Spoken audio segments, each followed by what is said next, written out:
Just a quick pre-video warning, all the footage I'm using is going to be from streaming the game, so please ignore the ginger man in the corner. Enjoy. Oh, and it's all captured on the PC version of the game available on Steam. Remedy Entertainment is a game studio I've had very little experience with. I've always been aware of their games, but never taken the time to play through their catalogue, with the only exception being the first Alan Wake on its release. Recently playing and beating both Alan Wake for the second time and Alan Wake 2, I wanted to go back and finally give their second game a try. It's something I've been meaning to play for years, but I always find myself forgetting it exists.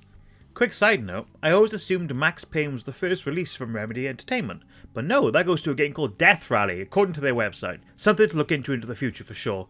Also, they have a fancy website. I've never looked at developer websites before.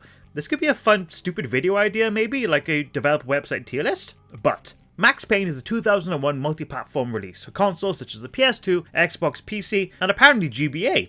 I am surprised Nintendo let this on the system with, you know, the bloody blackmail sex murder vibe of the story. You play as the title character Max Payne, a New York cop who's got nothing to lose. I think the blurb on Remedy's website does explain it the best. Max Payne is a man with nothing to lose in the violent, cold urban night. A fugitive undercover cop framed for murder, and now hunted by the cops and the mob. Max is a man with his back against the wall, fighting a battle he cannot hope to win. Prepare for a new breed of deep action game. Prepare for pain! I'm not sure how I feel about having deep and breed in that sentence, but it's fine. Continuing. Breed deep. Now, using this little blurb, we can see if the game delivered on its premise. And I can say for all certainty, it most definitely does. But there are a few hiccups, so let's go over the gameplay first. So Max Payne is a third-person shooter with some small platforming elements along with some little interactable puzzly bits, but the gunplay is where the game's focus really is and where it shines. For a game that came out in 2001, it feels fantastic, miles above its contemporaries. Not that it had many in 2001, as it was a weird, bizarre mixture for the games industry. GTA 3, Halo 1, Animal Crossing, SSX Tricky, all released in this year. It's a really interesting year for video game releases. One of the best maybe? We'll have to look into that in the future. The game's main gimmick and mechanic is this John Woo style slow-mo that Max can activate during combat. I found it kinda useless to run around in slow-mo, but diving is where it becomes extremely effective and satisfying. There's nothing quite like diving around a corner only to unload on a guy's face. Or diving back, dropping multiple loads on a small group of men coming for you. Come jokes aside, this style of gunplay is what makes Max Payne both memorable and successful. Not many games make you feel cool with so little effort, but with the tap of a button, this game does achieve that. Diving a little deeper into combat, the game gives you an impressive amount of weapons to work with. Most of them you'll be seeing in this video, but I'll go over some of my favourites here just to give you a rough idea of what Max is working with. Starting with the good. Max's signature dual Berettas are a great first weapon. Decent fire rate and damage mixed with the bullet time movement really lets these shine. One bad point with them though is they are super inaccurate, requiring you to get super close to land consistent shots. The first shotgun you pick up is fantastic. This will be your workhorse weapon for the first half of the game, while the enemies are still gangsters, and not, you know, JC Dentons or army men. Useless at long range, but almost guaranteed kill at close range. And then you have the throwables, the unsung heroes of this game. Enemies tend to group up or spawn in groups of 3 or 4. Sometimes they are behind a corner and you don't want to risk the damage from a firefight. A well-placed grenade or a molly can guarantee a damage-free fight, unless you blow yourself up, of course. There are more weapons I would like to talk about, but we'll get to them later as they appear a little later into the game. Now, the one thing that seems to be consistent when I talk to people about this game is the difficulty. I went into it not expecting it to be that hard, and I promise you, it is that hard, with a capital that. Max's health is displayed at the bottom left corner of the screen, full white being 100% health, full red being, well, dead. And by God, you're going to be dying so much. So when looking to play this, I initially bought the game for the PS2. This was before I was told it was available on Steam. Thankfully, I moved over to the PC version, because that version had quick saves, because I genuinely do not think I could have beaten the game without them. I probably could have with enough trial and error, but it would have taken me triple the time to do so, souring the experience for me. So a word of warning to anyone wanting to go back and play Max Payne, get the PC version and expect balls deep difficulty. And a second word of warning too. It didn't run properly when I bought it on Steam, so I had to find a patch for the game, otherwise there was no audio when it crashed a lot. The fix was very easy to find, and I consider myself quite illiterate when it comes to that kind of stuff, so if I can do it, I'm sure you can. The game's difficulty is legitimately disgusting. The bad dudes can melt your health just as fast as you can melt theirs. By the end of the game, Anything less than a full max will most likely lead to one-shot death, resulting in me kind of save scumming mostly on the last stage, and if I had any criticisms for the game, which there would be very few, this would be one of the main ones. Now, if the game had a system like the Uncharted games where the enemy's first shots always missed, this would balance the game out perfectly, but sadly it doesn't. I opened far too many doors just to get one shot, and it really got tedious. Now for one last but my main criticism of the game, which confuses me endlessly, the accuracy of the weapons are dog shit. Most of the early to mid game weapons miss nearly half of their shots consistently. And for a game like this, one that's built on short decisive gunfights that require you to be quicker on the trigger than the enemies, is a huge shortfall. As you could play perfectly, in quotation marks, perfectly, only for all your shots to miss. And you could argue, well, getting closer. But that usually leads to a faster death as well. 3 or more enemies? Probably dead. I cannot fathom why some of the guns are like this. The Uzis you pick up in the mid-game makes sense. Small, fast firing, you expect low accuracy. But most of the other guns are kind of half useless. And it really lets the game down for me.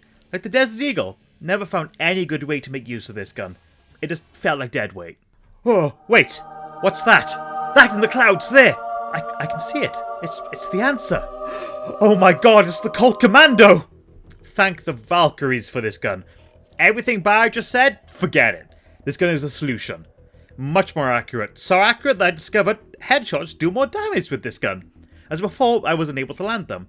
The overall damage being very high and very accurate. All balanced out by a fairly small clip and a huge fire rate, so you do burn through ammo very fast with this gun. But it's needed to balance the game out, otherwise it would be too overpowered. Thank you, Colt Commando. You saved the game. Honourable mention too for the sniper rifle. Only seems to miss shots when I miss shots, which is perfect really. Having accurate weapons elevates this game a lot for me. If all the guns worked like this, I would have had a much easier and a much more satisfying time. But why are we killing? Why is Max on this quest of violence? Going from location to location, killing goons by going on the occasional drug trip? Well, Max is out for revenge. The first mission of the game has us play as Max, as he discovers his home has been broken into. Fearing the worst, he rushes upstairs, where he is sadly met with the worst. Both his infant child and his wife have been murdered, setting the tone for the type of game we will be playing. I'm not sure I've seen a game with a nastier cold open than this, and for a video game as well. People murder is very common, but baby murder is wild. The game is set a few years after this event, as we follow Max, as he's waging his own war against the criminal underworld of New York, until he is framed for murder of a fellow officer, opening up a bigger plot of drug cartels, the occult, super soldier programs, and corporate greed. So being the most determined and unkillable man in New York, Max begins his murder spree with the intention to clear his name, while also wanting to find out who is responsible for his family's murder, starting with the drug rings who push a drug called Valkyr. This is where I should mention how the story is presented to us. Max Payne uses comic book style cutscenes, which includes real life actors, but just heavily filtered. Here is a gallery of my favourite faces I found throughout the game. Enjoy.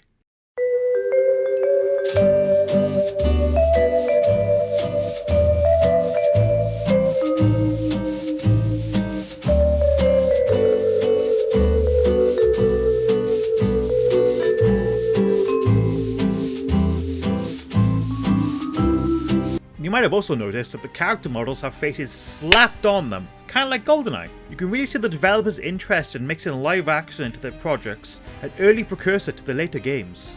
Oh, and if you watched last year's Game Awards, the one where they rush everyone, you should also recognise Max Payne for being Sam Lake, the dancing developer at Remedy Studios. To give proper credit, Sam Lake is currently the creative director at Remedy, with him being involved with all of these games. You can really tell with the references to Norse mythology and surreal horror being present with most of the projects he's involved with. But back to the plot. After killing a cult-loving mob boss and meeting a lady named Mona, who does look like she's new at the job of being a killer, Max gets spiked. Ooh. Max gets drugged with Valkyr, leading to our first trip of the game. Ooh. But it's not a good trip, as we have to do bad platforming. Boo! And relive the death of his family's murder. But bad platforming! Ooh! So very later on into the game, Max discovers that Valkyr was fed to ex-soldiers to make them super tough, but in doing so, it made them go crazy. Granted, there's a lot that goes on between these story beats. Stages like the shipping yard and various New York streets are both boring and fantastic. Atmosphere is a 10 out of 10, but most of these stages are just large hallways where Max just fights mob guys for a while. Interest in level design isn't found here, neither is the music as well. I hope you like the Max Payne theme, because it's going to play every single time we open up that menu.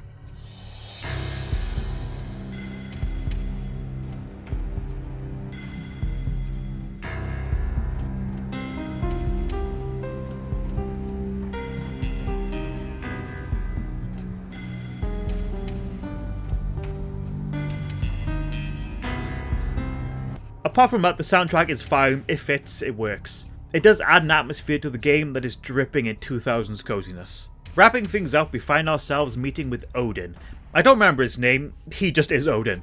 He tells us if we kill this lady, who is responsible for the drug Valkyr, as she is the one who started the experiments on the soldiers, we'll clear our name. And in a roundabout way, we will get revenge as we discover that some Valkyred up junkies did kill our family. But Odin fucking dies, except he doesn't. But with that, the final stage is set up. We storm the Asia building. I'm gonna have to double check the name on that. I don't have it in front of me. I want to say it's the Asia building. I didn't write it in the script. I'm bad at this. An upward gauntlet to the lady bitch, which is by far the hardest game in the stage. Stage of the game. I'm getting tired. The footage might look a bit jumpy in this section, as the amount of quick saves I've used is uncountable. Our lady friend Mona, who drugged us up earlier, also dies in this stage. We find her body in an elevator. I would say it's sad, but she doesn't give much to work with. I think she only shows up 3 times in the game. Fighting our way through heavily armoured goons and goblins, we make our way to the roof, where the game's last skill check is for some reason in intelligence, not strength. I don't recall any other part of the game that required me to think like this. Basically, you need to make this tower fall onto the escaping helicopter by shooting the supports either side. There are 4 supports in total, 1 breaking automatically during a cutscene to teach you what you gotta do. After that, you shoot the tower. Now, I did fail this the first time, resulting in Max getting gunned down by the chopper. But successfully shooting the supports and then the tower kills Lady Bitch. Thank fuck. And results in our ending. Max getting whisked away by the police, finally achieving some kind of closure for the death of his family. And in Max's story. In conclusion, Max Payne is a diamond in the rough. A very well-controlling game that has a very satisfying combat. Great atmosphere and great ambition. I do think it falls flat at times. The story is fairly dull, with the first half of the game being dedicated to humping down cliché mob bosses. But for a game that took me roughly 8 hours to finish, I'm very happy with it. I'm glad I went back to Remedy's past, and I'm greatly looking forward to starting Max Payne 2. I've played Max Payne 3. It plays like butter, but the story is extremely boring. Kinda like Metal Gear Solid 5 now I think about it. Now before I sign off, I just wanted to pay tribute to Max's voice actor, James McCaffrey, who sadly passed away December 17th, 2023. An iconic voice who I will always associate with the character of Max Payne. You can also hear his performance in Alan Wake 2 as he plays the character Alex Casey. No silly joke at the end today. This video took me a little longer to get out than usual. I had a little trouble writing the script for this one, and I found myself dragging my heels when it came to the recording. But I will be back in 2 weeks or so with something new and something fun. I really should do more movie reviews. That playlist is looking a little bit lonely. Anyway, again, thanks for watching, and I will see you soon. Bye!